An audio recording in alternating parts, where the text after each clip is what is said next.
आज हम बात करने वाले हैं एक्सपोनेंट्स एंड पावर के एक बहुत ही इम्पोर्टेंट टॉपिक की, जो कि है लॉज ऑफ एक्सपोनेंट्स। ओके, तो ये काफ़ी ज़्यादा इम्पोर्टेंट टॉपिक है और आपको बड़ी क्लासेस तक काम आएगा। ठीक है, चलिए स्टार्ट करते हैं। सबसे पहला लॉ जो है वो है, सबसे पहले मैं आपको थोड़ा सा बेसिक बता देता हूँ, बेसिक क्या है इस चीज़ का। तो गौर से देखिएगा कि मान लीजिए कोई नंबर है, बड़ा नंबर है, जैसे मान लीजिए हो जाता है ऐसे ऐसे बहुत बड़े नंबर लिखे हुए हैं, तो इनको आप क्या इतनी बड़ी फॉर्म में एक्सप्रेस करोगे। मान लीजिए ऐसे एक वैल्यू दी हुई है, इसके आगे और ज़ीरो, अभी मान लीजिए इसके आगे हमें 18 ज़ीरो और लिखने हो, तो पहली चीज़ तो यहाँ पे जगह उतनी नहीं है, दूसरा इसको एक्सप्रेस करना काफ़ी ज़्यादा मुश्किल होता है। ठीक है, काफ़ी ज़्यादा ऐसा रिजिड काम होता है। ठीक है, तो इसको इजीली एक्सप्रेस करने के लिए हम यूज़ करते हैं एक्सपोनेंट्स का। ठीक है, हम यूज़ करते हैं किसका? एक्सपोनेंट्स का। बहुत ही इजी टॉपिक है। ठीक है, तो एक्सपोनेंट्स का मतलब क्या है? जैसे मान लो एक नंबर के आगे जितने ज़ीरो लगे होंगे हम उतने उसको पावर मान देंगे। जैसे मान लीजिए इस नंबर के आगे 18 ज़ीरो हैं। ठीक है, यहाँ से काउंट करेंगे तो 18 ज़ीरो आगे होंगे, तो हम लिख सकते हैं कि 10 रेज़ टू द पावर 18 ऐसे एक्सप्रेस कर सकते हैं। ठीक है, ये क्या हो जाएगा फिर? ये हो जाएगा आपका एक्सपोनेंट, इसको हम कहेंगे एक्सपोनेंट। और ये क्या हो जाएगा? ये हो जाएगा बेस। ये याद रखिएगा, जिस नंबर की पावर होती है उसको बेस कहते हैं, और जो खुद पावर होता है वो एक्सपोनेंट कहा जाता है। इसको पावर भी कहते हैं। ठीक है, एक्सपोनेंट को पावर भी कहते हैं, डिग्री भी कह सकते हो आप, बट डिग्री थोड़ा सा स्पेसिफिक टर्म है, आपको पोलिनोमियल में समझ में आएगा। थोड़ा सा स्पेसिफिक टर्म है, आपको पोलिनोमियल में समझ में आ जाएगा।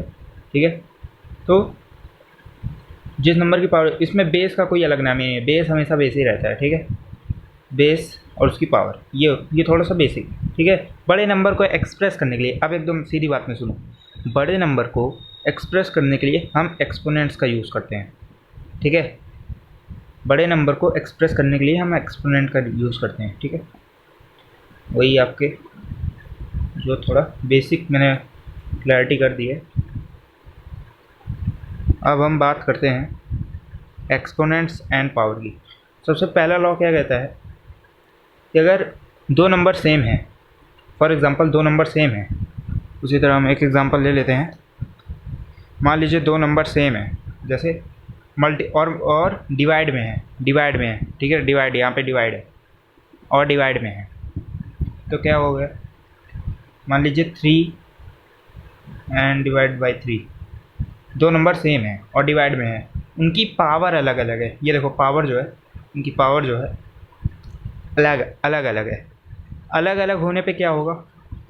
अगर उनकी पावर अलग अलग, मान लो इसकी पावर हो गई 6, इसकी पावर हो गई 2, तो अगर मैं आपसे कहूँ कि आप इसको इवैल्यूएट करके दिखाओ या फिर इसको सिंप्लीफाई करके दिखाओ, तो आप कैसे करोगे? बहुत ही सिंपल है। लॉस के मुताबिक आप देखो क्या करोगे कि अगर दो नंबर सेम हैं और डिवाइड में है, उनकी पावर अलग अलग है, तो आप इसको सिंपली क्या करोगे? 6 में से 2 को माइनस करके लिख दोगे। 6 माइनस 2 कितना हो जाएगा? 3 की पावर 4। ये आपका आंसर आ गया। ठीक है, ऐसे आपको करना है। और बेसिक सा एग्जांपल लेते हैं। मान लीजिए 2 की पावर 2 है, डिवाइड में 2 की पावर -3 है। मान लीजिए ऐसा कोई नंबर ले लिया हमने, -3 ले लिया। अब कैसे करेंगे? कोई इसमें कोई दिक्कत नहीं है।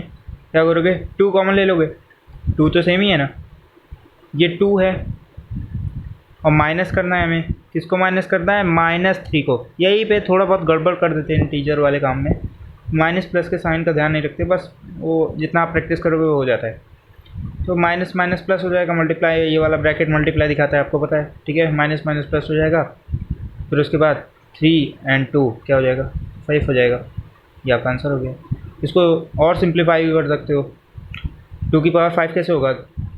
2 दूनी 4 दूनी 8 दूनी 16 दूनी 32, 5 बार में 32 आ रहा है, ये 32 और सिंप्लीफाई हो गया। इसको भी कर सकते हो, इसको भी कर सकते हो ऐसे, 3 3 ज़ा 9, 3 3 ज़ा 9, 9 9 ज़ा 81, ये वैल्यूट हो गए। ठीक है। और देखो दूसरा लॉ इसी तरह, जैसे पावर अगर माइनस प्लस में हो ना तो बस यहाँ पे इस वाले स्टेप में थोड़ा सा ध्यान रखना, बस बाकी सब सही है। ठीक है। अब एक और देखते हैं। दूसरा लॉ है कि अगर पावर की होल पावर है उसके साथ एक और पावर है। ठीक है। इसको मैं समझाता हूँ थोड़ा। जैसे मान लीजिए 2 की पावर 3 है, इसकी भी होल पावर 2 है। अब क्या होगा ऐसे केस में? क्या होगा? बहुत ही सिंपल केस है, 2 × 3 कर देना आपको। यहाँ पे बस मल्टीप्लाई, जितनी पावर बढ़ती जाएगी उतना मल्टीप्लाई होता जाएगा। जैसे 3 2 ज़ा 6 हो जाएगा, 2 की पावर 6 आ जाएगा। मान लीजिए और बड़ा नंबर लेते हैं, 2 की पावर 3, उसकी होल पावर 2, उसकी भी होल पावर डाल दीजिए 8, उसकी भी डाल दीजिए 10। ऐसे ये सब आपस में मल्टीप्लाई होते चले जाएंगे।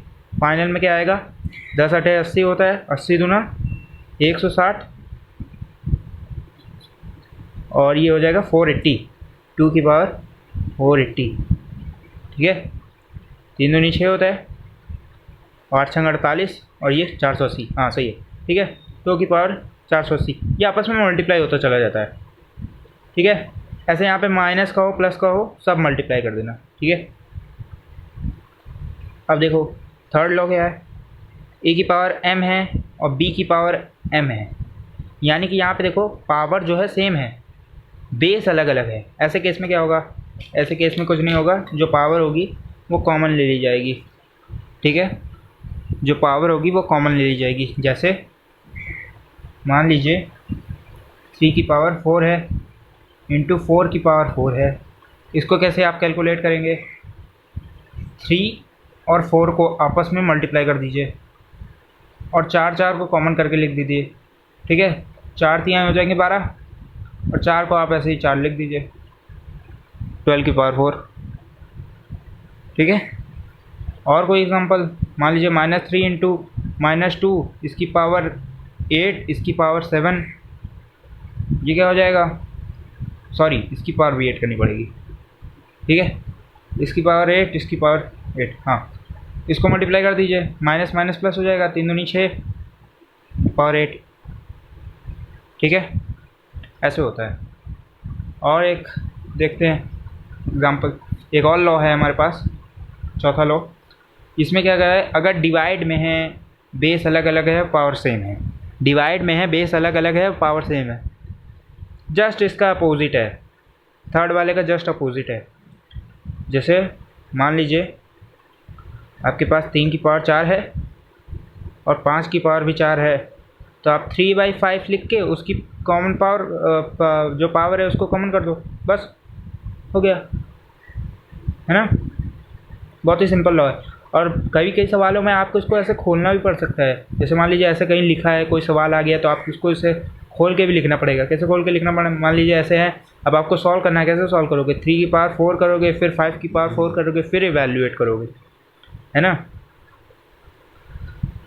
और लास्ट पांचवा हमारे पास है, अगर किसी नंबर की पावर 0 है तो उसका आंसर हमेशा 1 होता है।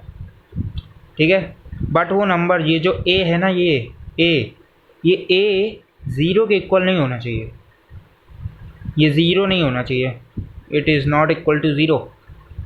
0 की पावर 0 करके क्या मिल जाएगा भाई तुम्हें? ठीक है। ऐसा मत करना कि 0 की पावर 0 है तो 1 आ जाएगा, ऐसा नहीं होता। अच्छा, किसी नंबर की पावर 0 होने का मतलब क्या है? मान लीजिए 5 की पावर 0, इसका आंसर आ गया 1। तो अगर मैं पूछूँ इसका मतलब क्या है? इसका मतलब ये है कि 5 को 5 से डिवाइड किया जा रहा है, बस। अगर 5 की पावर 0 है तो 5 को 5 से डिवाइड किया जा रहा है। 5 को 5 से डिवाइड करोगे 1 आएगा, सिंपल है। 10 को ऐसे कर दिया जाए, क्या आ जाएगा? 10/10 हो जाएगा, 1 आ जाएगा। ठीक है। तो ऐसे आपको सोचना है, ऐसे सब हो जाएगा आपका। ठीक है। तो अगर आपको यहाँ से एक रिलेटेड कोई भी डाउट कुछ भी हो, और या फिर और कुछ आपकी क्वेरी हो, तो आप कमेंट बॉक्स में लिख सकते हो। वीडियो पसंद आई तो आप लाइक कर सकते हो, और चैनल पे सब्सक्राइब कर सकते हो ऐसे मैथमेटिक्स से रिलेटेड वीडियोज़ के लिए। Thanks for watching.